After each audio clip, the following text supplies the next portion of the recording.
तो दोस्तों आज मैं एक्सप्लेन करने जा रही हूँ कॉन्जरिंग 4 यानी कि Conjuring the last right movie को, जो कि हाल ही में रिलीज हुई है। आई होप आपको ये एक्सप्लेनेशन बहुत पसंद आएगी। और हाँ, अगर आपको वीडियो पसंद आती है तो वीडियो को लाइक और चैनल को सब्सक्राइब जरूर कर दीजिएगा। तो without any delay let's start the video. Film का स्टार्ट 20 अप्रैल 1964 के केस से होता है, यानी 1964 में जब वॉरेंस अपना पैरानॉर्मल इन्वेस्टिगेशन जर्नी को स्टार्ट करते हैं। यहाँ पे वो एक एंटीक और विंटेज शॉप पे होते हैं, जहाँ विक्टोरिया नामी लड़की ने वॉरेंस को बुलाया था। विक्टोरिया बताती है कि यहाँ मेरे वालिद को स्टोर रूम में से कुछ आवाज़ें सुनाई देती थी और एक दिन अचानक से उन्होंने फांसी लगा के खुदकुशी कर ली। अब शुरू में तो विक्टोरिया को इन पैरानॉर्मल चीज़ों पर बिल्कुल भी बिलीव नहीं था, लेकिन कुछ दिनों की खामोशी के बाद विक्टोरिया को भी अजीबो गरीब आवाजें सुनाई देने लगी। उसे ऐसा लगा जैसे कोई उसे स्टोर रूम से बुला रहा होता है। अब लॉरेन सीधी स्टोर रूम में जाती है। यहाँ पे उसे एक एंटीक और एंशिएंट मिरर लगा नजर आता है, जो शुरू में ही काफी क्रीपी नजर आ रहा होता है। जब वो इस पे गौर करती है तो इस पे 4 अजीब छोटे बच्चों की क्रिएशंस बनी होती हैं। और यहाँ पे गौर करने वाली बात ये थी कि लॉरेन यहाँ पे प्रेग्नेंट थी। अब लॉरेन को अचानक से ही कुछ महसूस होना शुरू हो जाता है, जैसे वो आईने को छूती है ना, तो लॉरेन को लगता है यहाँ पे कोई स्पिरिट है जो कि खौफजदा है। यहाँ उसको एक इवल का भी एहसास होता है, लेकिन कुछ ही टाइम के बाद उसी शीशे में एक क्रैक महसूस होना लगता है। और यहाँ पे लॉरेन अपने फ्यूचर की झलकियों को देखती है। और जैसे कि वो प्रेग्नेंट थी तो उसको फ्यूचर में अपने और अपने बच्चे को इस डिमोनिक पावर की जद में देखती है। अब अचानक लॉरेन के पेट में शदीद दर्द होने लगता है और एड इसे फौरी तौर पे हॉस्पिटल में ले जाता है। बाहर तेज बारिश हो रही होती है, लेकिन होता ये है कि जब ये बच्चा पैदा होता है तो ये डेड बच्चा पैदा होता है। लॉरेन को वहाँ पे भी एक इवल की प्रेजेंस का एहसास होता है। फिर अचानक से लाइट चली जाती है और तमाम डॉक्टर्स भी खौफजदा हो जाते हैं। अब लॉरेन खुदा से दुआ करती है और एक ही मिनट के बाद ये बच्चा दोबारा से जिंदा हो जाता है, जो किसी मिरेकल से कम नहीं था। और इस बच्चे का नाम जूडी रखा जाता है। हम सब जानते हैं कि लॉरेन सेंट लूजी की औलाद है, तो ये यकीनी था कि जूडी को बचाया जाएगा। खुदा ने इसकी सुन ली थी, या यूं कहा जा सकता है कि इंस्टेड ऑफ गॉड पावर किसी और पावर ने इसे इनडायरेक्टली तौर पे बचाया था। फिर ऐसा होता है कि वॉरेन अब बहुत सारे केसेस को हल करना शुरू कर देते हैं, लेकिन अपनी बेटी जोडी को वहाँ से महफूज रखते हैं। और जोडी के बचपन से ही बहुत सारी ऐसी यादों को देखते हैं कि किस तरह वॉरेन अपनी बेटी के साथ बहुत से अच्छे मोमेंट स्पेंड करते हैं। और उसके साथ ही उन्होंने 1000 से ज्यादा केसेस हल किए थे, लेकिन उन्होंने जोड़ी को इसमें शामिल नहीं किया और हमेशा उससे दूर रहने की कोशिश की थी। इसकी वजह ये भी थी कि जैसा कि हम सब जानते हैं कि लॉरेन मेडम है, जैसे सिस्टर आयरन थी, लिहाजा जोड़ी में भी बचपन से ही ऐसी भूत, सोल, इवल और पास को देखने की पावर थी। वो खौफ के साथ अपनी माँ के पास आती है कि उसे बहुत ही हॉरर चीजें नजर आती हैं, तो लॉरेन उसे एक चीज सिखाती है, अक्कड़ बक्कड़ बम्बे बोवी ये कहती है, और ये सब रियलिटी नहीं है। फिर ये चीजें चली जाएंगी, जिसकी वजह से जोड़ी काफी रिलैक्स हो जाती है और वो बड़ी होकर भी यही करती रहती है। खैर, अब टाइम गुजरता रहता है और दुनिया आगे बढ़ रही होती है। साल आता है 1986 का, यानी 1986 वेस्ट पिटसन पेंसिल्वेनिया। फिर हम इस छोटे से स्पर्न फैमिली को देखते हैं जिन्होंने एक नया घर खरीदा होता है और जो 2 मंजिलों का था। सब बहुत ही खुश होते हैं और ये मंजिल बिल्कुल कॉन्जरिंग 2 के हाउस सेट जैसा लग रहा था। और मेंबर्स की तादाद के हिसाब से ये कॉन्जरिंग 1 की भी सिमिलरिटी लग रही थी। वैसे इस फैमिली में कुल 9 लोग थे, जो कि बहुत ही अच्छी एक फैमिली थी। यहाँ पे जैक के पेरेंट्स जॉन और मरियम स्मॉल, जॉन का बेटा और बहू जैक और जेनेट स्मॉल। जैक और जेनेट की 4 बेटियां थी, जिनका नाम डॉन, हैदर थे, और सबसे छोटी जुड़वा बहनें शेरोन और कैरन थी। और यहाँ का 9th मेंबर इनका डॉग था, जिसका नाम साइमन था। अब हैदर की बर्थडे होती है और इसके दादा जान इसके लिए एक एंशिएंट मिरर लेते हैं, जो कि चौंका देने वाली बात ये थी कि ये वही एंशिएंट मिरर था जो हम अर्ली सीन्स में देखते हैं, जो कि लॉरेन वॉरेन के साथ था। दर हकीकत वो शगाफ आज तक वहीं पे मौजूद था। ये बहुत ही क्रैक भी था। जॉन ने कहा कि इसे बहुत ही सस्ती कीमत में ये मिल गया था। जो लोग इसे बेच रहे थे ये उनकी गाड़ी में आ नहीं रहा था, लेकिन हम सब जानते हैं कि वो यकीनी तौर पे इससे जान छुड़ाने की कोशिश कर रहे थे, क्योंकि ये आईना जहाँ भी जाएगा कोई ना कोई तबाही लेके आएगा। अब हैदर केक काटने ही वाली थी कि अचानक से किसी ने मोमबत्ती बुझा दी और छत टूट के नीचे गिर गई, जिससे हैदर को बहुत बुरी चोट आई। यानी एवल ने आते ही अपनी पावर दिखा दी थी। इसने बिल्कुल इंतजार नहीं किया था। वैसे दूसरी फिल्मों में ये चीजें आहिस्ता आहिस्ता होती थी, लेकिन यहाँ ये अचानक हुआ था। खैर, फिर हमें वार्निंग दिखाई जाती है कि वॉरेंस का अब तक का सबसे खतरनाक ट्रू इंसिडेंट है जिसने वॉरेन का करियर भी खत्म कर दिया था। वैसे भी अब हम वॉरेन को देखते हैं जो एनाबेल के बारे में अपने मामूल का लेक्चर दे रहे होते हैं, लेकिन देखते हैं कि इनके ऑडियंस में जूडी के साथ और भी बच्चे बैठे होते हैं जो कि इनका मजाक उड़ाते हैं और वहां से चले जाते हैं, क्योंकि वक्त गुजरने के साथ लोग इन बातों पे इतना यकीन नहीं करते थे। सबसे बड़ी बात ये थी कि जब से एड को हार्ट अटैक हुआ था इन लोगों ने केसेस लेना छोड़ दिए थे। खैर, वॉरेन एक साथ रात के खाने के लिए बाहर जाते हैं, लेकिन अचानक से जोडी और लॉरेन दोनों को महसूस होता है कि कुछ अभी नमूदार हुआ है। अचानक से हॉन्टिंग बढ़ जाती है और किसी एवल का हाथ जोडी के कंधे पर आ जाता है। ये देख माँ और बाप दोनों डर गए थे, लेकिन वो रिलैक्स लेने की कोशिश करते हैं। दोनों ही मंत्र गाते हैं अक्कड़ बक्कड़ बम्बा बो, और माँ और बाप दोनों इन चीज़ों से बचने की कोशिश कर रहे थे क्योंकि वो किसी भी इवल का सामना नहीं करना चाहते थे। मीनवाइल स्मर्ड हाउस के अंदर सूजी नामी एक गुड़िया खुद ही शोर मचाने लगती है जो जुड़वा बहनों की गुड़िया थी। इस वक्त जेनेट कपड़े धो रही थी, लेकिन अचानक से बेसमेंट के अंदर किसी की प्रेजेंस का एहसास हुआ। गुड़िया अभी उसे अपने कमरे के अंदर डरा रही थी। फिर जब जेनेट फोन पे किसी से बात कर रही थी तो कोई पेंट्री से फोन की तार खींचने लगता है। जेनेट ने सोचा कि ये शायद बच्चे ही होंगे, लेकिन बच्चे दूसरी तरफ खेल रहे थे कि अचानक से किसी ने फोन अंदर से खींचा। लेकिन जब जेनेट लाइट ऑन करती है तो वहाँ कोई नहीं होता, जिसकी वजह से जेनेट वाकई डर गई थी। अब अगला शिकार जुड़वा बहनों में से एक के साथ था। सूजी डोल अचानक हवा में उड़ती है जिसके पीछे एक बूढ़ी दादी का भूत था, जिसकी वजह से लड़की खौफ के मारे भाग जाती है। अब जैक रात को काम से वापस आता है और लड़की इसको हॉन्टिंग के बारे में सब कुछ बताती है, लेकिन कोई भी इस पे बिलीव नहीं कर रहा होता। लेकिन जेनेट अंदर से जानती थी कि यहाँ कुछ जरूर है। सब सोच रहे थे कि दादी अम्मा ने ऐसा मजाक किया होगा, लेकिन हम जानते हैं कि ऐसा कुछ नहीं था। वो बूढ़ी औरत का भूत कोई और ही था। फिर हम हैदर और डॉन को देखते हैं जो एक दूसरे से बात कर रहे होते हैं। हैदर बताती है कि इसे ये मिरर पसंद है, जब से वो यहाँ आई है कोई ना कोई मसला जरूर हो रहा है। तो डॉन ने हैदर का मजाक उड़ाया कि वो बिल्कुल ऐसी ही नजर आती है, यानी मिरर पे बने लोगों की तरह। लेकिन मजाक उड़ाने के बावजूद बीइंग अ सिस्टर वो हैदर की मदद करती है और रात को आईना उठाकर बाहर कूड़े के ढेर में फेंक देती है। और इन सबको ये लगता है कि जब से आईना आया है बुरी चीजें हो रही है। खैर, अगली सुबह जब सब नाश्ता कर रहे होते हैं और सब बहुत ही खुश होते हैं, लेकिन फिर क्या होता है कि एक कचरे का ट्रक बाहर आता है और इस आईने को ले जाने लगता है। अब जैसे ही कचरे का ट्रक बंद होता है ये आईना टुकड़े टुकड़े हो जाता है, लेकिन हम जानते हैं कि इवल इस तरह से नहीं जाती। अचानक डॉन को खून की उल्टियां आने लगती हैं और शीशे के टूटे हुए टुकड़े उसके मुंह से निकलने लगते हैं। यानी इवल यहाँ पे उसको इनडायरेक्टली बता रही थी कि वो इसकी पावर के सामने कुछ भी नहीं है, इसे ज्यादा स्मार्ट नहीं होना चाहिए था। स्मॉल्ट फैमिली ने फौरी तौर पर डॉन को अस्पताल पहुंचाया। ये ऐसा इंसिडेंट था जिसकी वजह से स्मॉल्ट के घर वालों को यकीन होने लगा था कि इस घर के अंदर कोई ना कोई इवल एंटिटी जरूर है। अब हम हॉस्पिटल में एड देखते हैं जहाँ डॉक्टर क्लियरली बताता है कि एड एक और हार्ट अटैक बर्दाश्त नहीं कर सकेगा, इसे अपनी तर्ज जिंदगी और खुराक बदलना होगा। लेकिन एड होने की वजह से डॉक्टर की बात नहीं सुनता है। अब जूडी जो है ना वो अपने पेरेंट्स को अपने बॉयफ्रेंड टोनी के बारे में बताती है कि वो बर्थडे पार्टी में आएंगे। वो 6 माह से डेटिंग कर रहे होते हैं, लेकिन एड उससे ज़्यादा खुश नहीं होता है। अब एड की सालगिरह का दिन आता है, घर में बड़ी पार्टी थी। जूडी और टोनी एक साथ आते हैं जहाँ टोनी बहुत ही बेचैन नज़र आ रहा होता है। अब हम पार्टी के अंदर फादर गॉर्डन को भी देखते हैं जो वॉरेन्स के बहुत ही क्लोज। जूडी ने टोनी को अपने पेरेंट्स के ज़रिए फादर गॉर्डन से मिलवाया और हमें मालूम हुआ कि टोनी पहले पुलिस में था, लेकिन कुछ ऐसा हुआ जिसकी वजह से उसने नौकरी छोड़ दी और फिलहाल वो नौकरी की तलाश में है। अब हम कुछ लोगों को अपना म्यूजियम दिखाते हुए देखते हैं, लेकिन टोनी दूर से ये देख के बहुत डर गया था।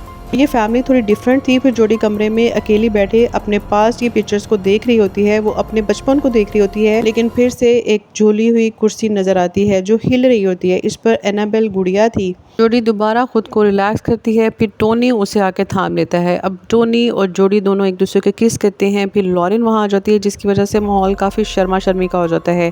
अब लॉरेन इनफैक्ट टोनी को टेबल टेनिस खेलने के लिए बुलाने आती है और टोनी एड के पास जाता है जहाँ लॉरेन जोडी से बात करती है कि आजकल क्या बात है, ये हॉन्टिंग वाले केसेस बहुत ज़्यादा हो रहे हैं और बहुत ही डेंजरस किस्म के हैं।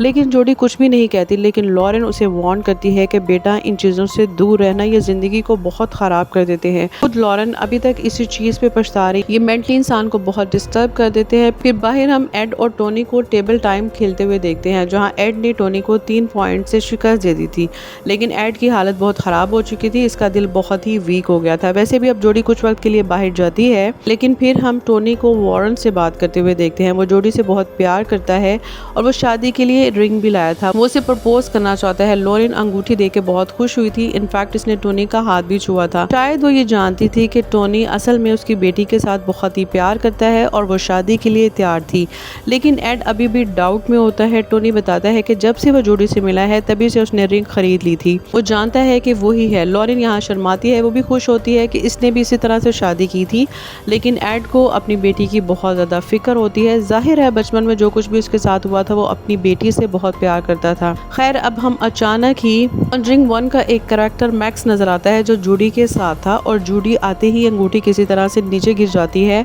और ना चाहते हुए भी माहौल एक ऐसा बन जाता है प्रपोजल वाला। जूडी खुश होती है और वहाँ फौरन हाँ कह देती है। इतनी देर से इस लम्हे का इंतजार कर रही होती, लेकिन एड अभी भी खुश नहीं था। अब हम फादर गॉर्डन को वॉरेंस के घर से निकलते हुए देखते हैं, लेकिन फादर गॉर्डन पार्टी में एक खास बात करने आए थे। वो स्मर्ल्ड फैमिली के बारे में कई महीनों से इस हॉन्टिंग को फेस कर रहे थे और स्मर्ल्ड की फैमिली ने एक पादरी से भी बात की होती है। फिर इसने फादर गॉर्डन से कहा, फिर वो वॉरेंस के पास आते हैं। एड आने पर राजी हो गया, लेकिन लॉरेन इसको साफ इनकार कर देती है कि वो इन सब में इन्वॉल्व नहीं होना चाहती। अब मायूस होकर फादर गॉर्डन को वहाँ से जाना पड़ता है। सीन दोबारा से स्मर्ल्ड फैमिली की तरफ आता है जहाँ परेशानी बहुत ही बढ़ गई होती है। जैक जो हमेशा एक जैसा था रात को घर वापस आता है, लेकिन अब की दफ़ा उसका चेहरा काफ़ी पीला पड़ गया था। पूरी फैमिली काफ़ी ज़्यादा खौफज़दा थी और लास्ट में जो वॉमिटिंग वाले सीन के बाद डॉन बहुत ही खौफज़दा थी। वो अपने वालिद पे चिल्लाती है कि वो होटल या किसी और जगह पे क्यों नहीं रह सकते, क्योंकि इनके पास इतने पैसे नहीं थे और ये डीमन पावर इन्हें कहीं जाने भी नहीं देती थी। लेकिन सबसे बड़ी बात ये थी कि ये इवल इन्हें नुकसान नहीं पहुंचा रही थी, बल्कि इन्हें सिर्फ डरा रही होती है। इनमें से किसी को भी मारा नहीं होता, लेकिन अगर वो इनको मारना चाहते तो सबसे पहले ही खेल ख़त्म कर चुके होते। वैसे भी इस रात को जब सब सो रहे होते हैं तो अचानक से कोई इवल एंटिटी जैक को हवा में उड़ाने लगती है और इसका गला भी घुटने लगता है। ये सीन बिल्कुल कॉन्जरिंग 1 के सीन जैसा है। खैर अब हम हैदर को देखते हैं जो कि अपने बर्थडे की पिक्चर्स और वीडियो टेप देख रही होती है। वो रुक कर उसे देखती है कि अपने पास एक एंटिटी को खड़े देखती है। इसने मोमबत्ती बुझा दी थी और फिर यही एंटिटी यानी ये लंबे बालों वाला आदमी कुल्हाड़ी लेकर हैदर को मारने आता है। हैदर बहुत जोर से चीखती है। अब जेनेट उठी और देखती है कि कोई जैक को मारा है। खैर अब जेनेट ने जैक को बचा लिया और नीचे आने वाली आवाज़ों की वजह से सब हैदर को देखने चले गए। हैदर बहुत डर गई थी। फिर जख्म पर नमक छिड़कने के लिए डॉन ने सबको ताना दे दिया कि अब सबके साथ ऐसा हो गया, फिर वो मानेंगे कि मैं झूठ नहीं बोल रही थी। फिर जेनेट और जैक मीडिया पे चले जाते हैं, जिसकी वजह से ये केस हर तरफ आग की तरह फैल जाता है। हर किसी को बताया जाता है कि ऐसी फैमिली में ऐसे इंसिडेंट हो रहे हैं, वो हर रोज़ मौत की नज़र हो रहे होते हैं। अब वॉरेंस ने अभी तक ये न्यूज़ नहीं देखी थी और जूडी की शादी तय पै गई थी। वो ब्रांड नामी डिज़ाइनर के पास आते हैं जो इस खबर को बंद कर देता है। वो नहीं चाहती थी इसका बिजनेस रुक, वॉरेंस इसके कारोबार को छोड़कर दूसरे काम में लग जाए। अब ब्रांड जूडी को कपड़े पहनाने के बाद चेंजिंग रूम के अंदर ले जाती है ताकि ये चेक किया जा सके कि फिटिंग ठीक है या नहीं, लेकिन फिर से किसी ने फ़ोन की वजह से उसे बाहर बुलाया क्योंकि इसका असिस्टेंट फ़ोन नहीं उठा रहा होता है। अब ये कमरा हर तरफ से शीशों से ढका होता है कि अचानक से जूडी को वहाँ किसी की प्रेजेंस फील होने लगती है। फिर कोई गेट खोलकर अंदर आता है, जिसकी वजह से जूडी सोचती है कि ब्रेंडा ज़रूर आई होगी, लेकिन वो ब्रेंडा नहीं थी। फिर वो चुंका देने वाली वही बूढ़ी औरत वहाँ नजर आती है। खैर अब पुशअप की असिस्टेंट और सेक्रेटरी ने फादर गॉर्डन को इंतजार करने को कहा, लेकिन अचानक उनकी नाक से खून बहने लगता है। बाहर एक तार की डोरी खुद ही खींचना शुरू हो जाती है।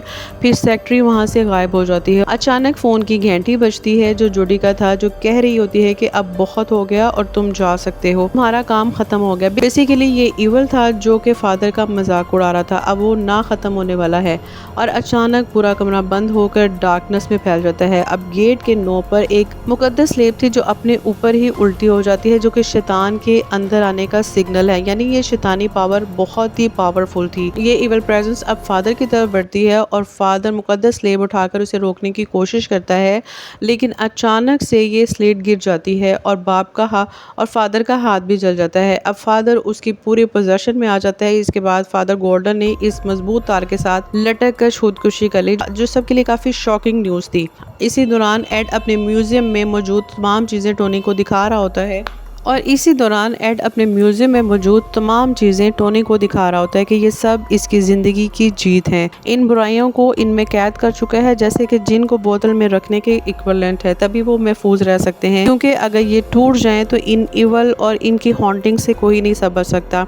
इन सब चीज़ों को रोज़ाना प्रेयर की जाती है कि ये इवल प्रेजेंस यहाँ रिलैक्स रहें। अब टोनी हैरान था कि वॉरेंस ने 1000 से ज़्यादा केसेस हल किए थे और अचानक से लॉरेन और जूडी वहाँ आते हैं, जो बताते हैं कि फादर गॉर्डन नहीं रहे। और इनकी फ्यूनरल पे सब बहुत ही ज़्यादा गमज़दा हो जाते हैं। लॉरेन को बहुत बुरा लगता है, लेकिन जैसे ही जोडी इनकी कब्र को छूती है तो वो कुछ देखती है जो जोडी को बहुत ही ज़्यादा खौफज़दा कर देता है। फिर फादर जंगलर वॉरेन से कहते हैं कि चर्च और मीडिया में आपकी छवियाँ यकीनी तौर पर ख़राब है, लेकिन फादर गॉर्डन ने हमेशा इसकी तारीफ़ की क्योंकि इनका काम काफ़ी ज़्यादा ईमानदारी का था, वो सबकी मदद करते थे। फिर जोडी इनसे एक क्वेश्चन पूछती है कि वो फादर गॉर्डन की मौत से पहले कहाँ गया था, तो वो बताते हैं कि वो पेंसिल्वेनिया यानी स्मॉल हाउस। खैर अब घर में लॉरेन बर्तन साफ कर रही होती है, तब एक सीन होता है जिसमें जोडी का लॉकेट सिंक के अंदर खून से भरा हुआ गिर गया था और पूरा किचन खून से भर जाता है, लेकिन फिर एड इसे संभाल लेती है और लॉरेन समझती है कि जोडी की जान खतरे में है। फिर टोनी आके बताता है कि जोडी पेंसिल्वेनिया या स्मॉल हाउस गई है। फ्रांस ने पहले ही डिसीजन किया था कि वो ये केस नहीं लेंगे। अब वो जोडी के साथ सीधा घर गए, लेकिन जैक और जेनेट वॉरेंस को देखकर बहुत ही खुश हुए कि आखिरकार इनकी जगह एक एक्सपर्ट आ गए हैं। वो बताते हैं कि वो मदद के लिए मीडिया के पास गया था, लेकिन इनके ऑपोजिट सब इन्हें ही गलत समझ रहे होते हैं, सो प्लीज हमारी मदद करें। लेकिन वॉरेंस वहाँ से जोडी के साथ रवाना होने लगते हैं, लेकिन जोडी रुक जाती है। माँ को समझाती है कि तुम आज तक सबको बचाती रही हो, फिर ये लोग क्यों नहीं। इनकी हालत देखें, पहले वो समझ नहीं पाते थे कि ये सब ऐसा क्यों करते हैं, लेकिन आज इस फैमिली को इसकी ज़रूरत है। और जोडी इस बात को समझती है कि फादर गॉर्डन भी आखिरी बार यहाँ क्यों आए थे, इनकी मौत का राज भी यहीं दफन है, इसे इसके लिए ये करना पड़ेगा। वो कुछ कहना चाहते थे, ये सुन के वॉरेन स्मार्ट फैमिली की मदद के लिए तैयार हो जाते हैं। यानी फिल्म के 1.5 घंटे के बाद असल मामला यहाँ से शुरू होता है। इससे पहले तो सिर्फ बेस लाइन ही बनाई जा रही थी, जो मेरे ख्याल में इस फिल्म का सबसे बड़ा लेट डाउन है। जो कुछ होता है हस्बे मामूल एड इसको रिकॉर्ड सेट कर लेता है और स्मॉल फैमिली शुरू से ही सब कुछ बताना शुरू कर देती है कि आखिर हुआ क्या था। जोडी टोनी को बताती है कि इसने मौत देखी है और यहाँ पे कोई पावर है जो जोडी को यहाँ रहना चाहती है। और अब हम समझते हैं कि स्मॉल फैमिली क्यों जिंदा थी, क्योंकि ये ईवल सिर्फ ये चाहता था कि जोडी और वॉरेंस यहाँ पे हों। वैसे भी फिर लॉरेन को कुछ ऐसा महसूस होता है, वो स्मॉल फैमिली के अच्छे वक्त की पिक्चर्स को छूती है और फिर वो खिलौना घोड़ा ऑन और ऑफ करती है, लेकिन फिर भी वो कुछ महसूस कर रही थी। इनफैक्ट इनका कुत्ता साइमन हमेशा से डरा रहता था, भौंकता रहता था और कुत्ते इन शैतानी हस्तियों को महसूस कर सकते हैं। किचन में एड सब के लिए पैनकेक्स बना रहा होता है। फिर टोनी ने इसे नौकरी छोड़ने की वजह बताई। एक दिन इसे अचानक से कॉल है, कोई आदमी अपनी बीवी को बुरे तरीके से मार रहा होता है, इसका साथी और वो वहाँ चेक करने जाते हैं। लेकिन जैसे ही गेट खोला, इस शख्स ने टोनी की तरफ इशारा किया और फायर कर दिया, लेकिन खुशकिस्मती से बंदूक नहीं चली और वो बच गए। ये किस्मत या शायद जोडी की पावर थी जिसकी वजह से वो बच गए। उस दिन उसने फैसला किया कि वो नौकरी छोड़ देगा, वो नहीं रहेगा, क्योंकि अगर वो नहीं रहा तो जोडी के साथ वक्त कैसे गुजार पाएगा, वो शादी कैसे करेगा। उस दिन उसने जोडी से शादी करने के लिए एक रिंग भी खरीद ली।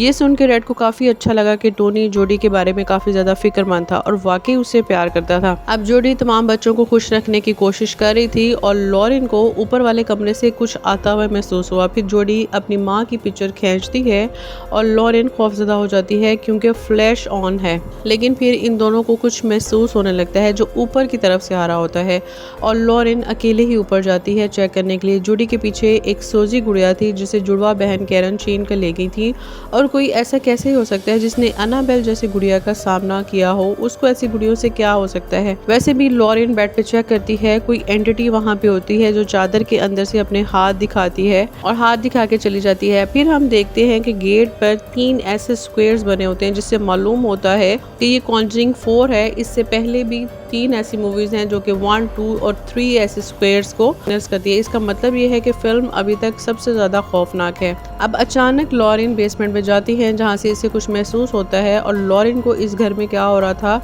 इस घर की पूरी कहानी समझ आ जाती है। लॉरेन एडन को बताती है कि इस घर में 3 स्पिरिट्स हैं। किस्सा ये है कि इस घर में एक खातून, उसकी माँ और उसकी खातून का शोहर, लेकिन हस्बैंड बहुत ज़्यादा जालिम था और इस औरत ने अपना किसी के साथ अफेयर कर लिया। जब इस शख्स को मालूम होता है, इसने कुल्हाड़ी के वार से दोनों माँ बेटी को कत्ल कर दिया और माँ बेटी को कत्ल करने के बाद वो खुद भी मर गया। और ये लंबे बालों वाली रूह है। हमने हैदर पे कुल्हाड़ी से हमला करते हुए देखा। जो भी वाकयात हुए वो बेसमेंट के अंदर ही हुए, यानी वही मारेगी। लेकिन एडी कहती है कि इसमें बड़ी बात नहीं है, वो भूतों को फौरन मार सकते हैं। इसने कितने भूतों को इसी तरह से मारा है। लेकिन लॉरेन का कहना है कि ये कंप्लीट नहीं है। ये जगह खेत हुआ करती थी और ये तीनों रूहें सिर्फ कठपुतलियां हैं। असल में बुरी एंटिटी कोई और है जो इनके पीछे छुपा हुआ है और लॉरेन इसे देख नहीं पा रही है। ये सबसे ज्यादा परेशान कुन बात है। यही वजह थी कि ये इवल एंटिटी इन दोनों रूहों को स्मॉल फैमिली को शिकार करने के लिए यूज यूज़ कर रही थी। लेकिन इनका कहना है कि अभी तक किसी इंसान पर पोजेशन नहीं हुआ। लेकिन ऐसा क्यों था? क्योंकि पास्ट में हम जितने भी केसेस देखते हैं सब में पोजेशन हुआ था, लेकिन इसमें ऐसा क्यों है? क्योंकि इसमें प्रॉपर इंतज़ार किया जा रहा था। अब ये बात समझने से कासिर कि अचानक से जूडी को ऊपर से अपनी मदर की आवाज़ सुनने लगती है। वो चेक करते करते अटारी में आ जाती है। जाहिर है ये शरीर हस्ती उससे अकेले मिलना चाहती थी, जैसा कि इसने जूडी को अपने बचपन में ही माँ किया हुआ था, कि अब अचानक से वही आईना दोबारा नजर आता है जो टूटा हुआ था। लेकिन हम जानते हैं कि ये चीज़ें कभी भी टूटती नहीं है। अब जूडी सबसे बड़ी गलती ये करती है कि वो आईने को छूती है और वहाँ पे एक खौफनाक हादसा होता है। फिर एक स्क्वायर निकलता है जहाँ दीवार पे लिखा होता है मिस मी, जिसे अनाबेला ने इस्तेमाल किया था, लेकिन ये अनाबेला नहीं है। ये इवल एंटिटी जूडी के खौफ का फ़ायदा उठा रही थी, क्योंकि जूडी अनाबेल से सबसे ज़्यादा डरती थी। वैसे भी जूडी डर के मारे भागने लगती है। फिर इसे एक कमरे से कैरन की आवाज़ आई थी, जहाँ कोने में एक अनाबेल गुड़िया बैठी थी। अब अचानक से एनाबेल गुड़िया बहुत बड़ी हो जाती है और जूडी का पीछे करने लगती है, जिसकी वजह से जूडी सीढ़ियों से गिर जाती है। और यही इवल थी। ये तीनों स्टेप्स वॉरेंस ने बहुत पहले बता दिए थे। इनसे लड़ने का मतलब ये है कि सबसे पहले इवेंट्स अपनी प्रेजेंस को रियलाइज कराती हैं, फिर ऑपरेशंस में जूडी की मेंटल हेल्थ को वो सबसे ज़्यादा पोजेस करती हैं और उसके बाद उनके शरीर में पोजेशन कर लेती हैं। और फाइनली जूडी के साथ भी यही हो रहा था। इसलिए आज तक इन्होंने स्मार्ट फैमिली में किसी को भी पोजेशन नहीं किया था। वॉरेंस अब जूडी का ख्याल रखते हैं और जूडी ने बताती है कि अटारी में कुछ है। जैसे ही वॉरेंस चेक करते हैं वो चौंक जाते हैं। जिस इवल से वो अब तक बचते आ रहे थे वो अब वापस आ गया है। वो उसे ही ढूंढ रही थी और लॉरेन उसे आईने को दोबारा छूती है, लेकिन इस बार लॉरेन का कहना है कि नहीं, कुछ गलत है, ये आईना पहले जैसा नहीं रहा। इसका मतलब है कि इस आईने के बारे में कुछ बदल गया है। इसका मतलब है कि अब वो इवल की प्रेजेंस को महसूस नहीं कर रही थी। अब जूडी और वॉरेंस बड़े आईने की कहानी सुनाते हैं। दरअसल जब ये सब कुछ वॉरेंस के साथ इनके करियर के आगाज में हुआ था तो वो डर गए थे, वो वहाँ से भाग गए थे। इसे कुछ मालूम नहीं था कि विक्टोरिया के साथ क्या हुआ है। इसका मतलब है कि उन्होंने इसकी हेल्प नहीं की और अब अचानक से जूडी को खांसी आने लगती है और डॉन ये देख के डर जाती है, जैसे कि इसे भी ऐसी ही खांसी हुई थी। जब कोई खांसता था तो वो बहुत ही खौफजदा हो जाती थी, क्योंकि इसके साथ पेश आने वाला वाकया भी इसी तरह का था। अब वो ये कहते हैं कि ये आईना ही हर चीज़ की जड़ है। अब इन्हें इस आईने को अपने तय खाने में म्यूजियम में रखना होगा, तभी कुछ हेल्प हो सकेगी। इसे वहाँ कैद किया जा सकता है। टोनी इसमें मदद करने जा रहा होता है, लेकिन एड ने इसे कहा कि अगर एक बार ये शैतानी इवल शुरू कर लिया तो फिर वो वापस नहीं जा सकता। इसी रात उसे घर जाकर आईना रखना पड़ेगा। टोनी, जैक और एड ये काम करने जा रहे थे और ये रात काफ़ी डिफरेंट होने वाली थी। सब कुछ ऑलरेडी तय था। इनफैक्ट इवल भी लड़ने के लिए तैयार था। एड बताता है कि हाथों पे ग्लव्स पहनने होंगे और किसी को भी इस आईने में बिल्कुल नहीं देखना और इन्हें बिल्कुल रिलैक्स तरीके से बाहर निकालना पड़ेगा। अब यहाँ साइमन कुत्ता भी अचानक से भौंकने लगता है, क्योंकि इसे अंदाज़ा हो गया था कि यहाँ कुछ होने वाला है। अब जब जैक और एड आईना उठा रहे थे तो आईना बहुत ही वजनी हो जाता है। ये इवल ही कर रही होती है। वो इन्हें रोकने की हर मुमकिन कोशिश कर रही होती है। फिर जूडी की सेहत अचानक से ख़राब होने लगती है। वो कहती है कि मेरी तबीयत ठीक नहीं है। टोनी गाड़ी स्टार्ट करना चाहता है, लेकिन गाड़ी स्टार्ट नहीं होती और इसी दौरान आईने का कपड़ा फट जाता है और बेल्ट भी खुल जाता है। जैक इस आईने में देखता है, जिसकी वजह से वो महसूस करने लगता है कि यहाँ पे कोई इवल आ गई है, जिसकी वजह से जैक नीचे गिर जाता है और एड अकेले आईने को संभालने के काबिल नहीं था और आईना सिर्फ जैक के पाँव पर गिर गया। अब बाहर टोनी किसी तरह गाड़ी स्टार्ट करके यहाँ ले आया, लेकिन फिर यहाँ रहने वाली बूढ़ी दादी की सोल उसके सामने आ जाती है, जिसकी वजह से कार का एक्सीडेंट हो जाता है। पहली बार किसी सोल की प्रेजेंस को महसूस करता है। जो कुछ भी हो रहा था इसकी आवाज़ सुन के लॉरेन और स्मॉल फैमिली वहाँ आते हैं। फिर लॉरेन को कुछ महसूस होता है। वो जोड़ी के पास जाती है जहाँ वही घोड़े का खिलौना चल रहा होता है और जोड़ी इस कोने में बैठी होती है जो कि पोजेस थी। यहाँ इवल कहती है कि हम जोड़ी का और आपका इतने लंबे अरसे से इंतजार कर रहे थे और जोड़ी हमारी है, हम इसे ले जाएंगे। अब जोड़ी बिल्कुल पोजेस हालत में लॉरेन को इतनी जोर से धक्का देती है कि लॉरेन सीधा बेसमेंट में गिर जाती है और वहीं बेहोश हो जाती है। कुत्ता भी बहुत भौंक रहा होता है तो जोड़ी उसे हवा में उठाकर दूर फेंक देती है। जोड़ी मुकम्मल पोजेस थी। एड वहाँ आता है और जोड़ी को समझाता है कि वो इस इवल से लड़ सकती है, लेकिन इवल उसकी बजाय एड के दिल को घुमा देती है, जिसकी वजह से एड को चक्कर आने लगते हैं और इसे मिनी हार्ट अटैक हो जाता है। इसकी दवा भी वहीं पड़ी होती है। अब टोनी बाहर कैद था। वो किसी तरह जोड़ी को फ़ोन करने की कोशिश कर रहा था, लेकिन क्योंकि दरवाजे बंद थे और जाहिर है कि इवल किसी को अंदर नहीं आने देगी, इसलिए टोनी बेसमेंट से अंदर आने की कोशिश करता है, जहां वही कुल्हाड़ी वाला लॉरेन को मारने वाला था। लेकिन फिर टोनी आ जाता है और लॉरेन को बचाता है। हम उस औरत की रूह को भी देख सकते हैं। ये कुल्हाड़े वाले आदमी की बीवी की थी और शायद वही थी जिसने इस बेसमेंट को खोलने में टोनी की हेल्प की थी, वरना इसे इवल कभी भी नहीं खोलने देता। वैसे भी एड दवाई खा के ठीक हो जाता है। लॉरेन और टोनी इसका ख्याल रखते हैं। वॉरेंस पूरे स्मर्ल फैमिली को बाहर जाने को कहते हैं और ये जोड़ी ऊपर अटारी तक जा चुकी थी और शैतान को सिर्फ जूडी चाहिए थी। इस खानदान का शिकार किया, उसने सिर्फ स्मर्ल फैमिली का यूज किया। इसने सिर्फ इनको मारा नहीं, इन पे पोजेशन नहीं की, क्योंकि इनका असल शिकार हमेशा से जूडी ही है और वो सब वॉरेंस को करना था।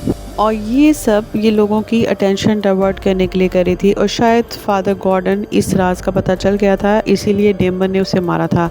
अब वॉरेंस एक्सोर्सिज्म के लिए अपनी किताब के साथ बेसमेंट में जाते हैं, जहां जूडी ने खुद को फांसी दी होती थी। किसी तरह से इसे नीचे लाते हैं, लेकिन जूडी दम तोड़ रही होती है। जूडी को सीने पर दबाव डालते हैं, लेकिन फिर ये इवल एड को भी नुकसान पहुंचाना शुरू कर देती है। लॉरेन अपने कंधे पे इस इवल एंटिटी का हाथ साफ देख सकती है, लेकिन गॉड के फजल से जूडी और एड ठीक हो जाते हैं। अब अचानक से आईना हवा में उड़ने लगता है और एड एक्सोर्सिज्म बहुत तेजी से करना शुरू कर देता है, लेकिन अब की बार इस इवल ने टोनी को आईने के नीचे दबा दिया था और अब एड की बाइबल भी जलने लगती है और इसी का इवल फेस इसे चुप रहने को कहता है, लेकिन एड ने हिम्मत नहीं हारी और वो जलती हुई बाइबल को आईने पर रख देता है, जिसकी वजह से इसका शरीर तड़पने लगता है और वो सबको खिड़की से बाहर फेंकने की कोशिश करता है, क्योंकि वो जूडी को अपने साथ ले जाना चाहता था। अब एड और टोनी जूडी और लॉरेन को बचाने की कोशिश कर रहे थे, लेकिन जूडी और लॉरेन ने हिम्मत की, अक्कड़ बक्कड़ बम्बो वो से कुछ नहीं होगा और उन्हें इस एंटिटी को फेस करना पड़ेगा। दोनों ने आईने पे हाथ रखे, किसी न किसी तरह से मिलकर इस एंटिटी को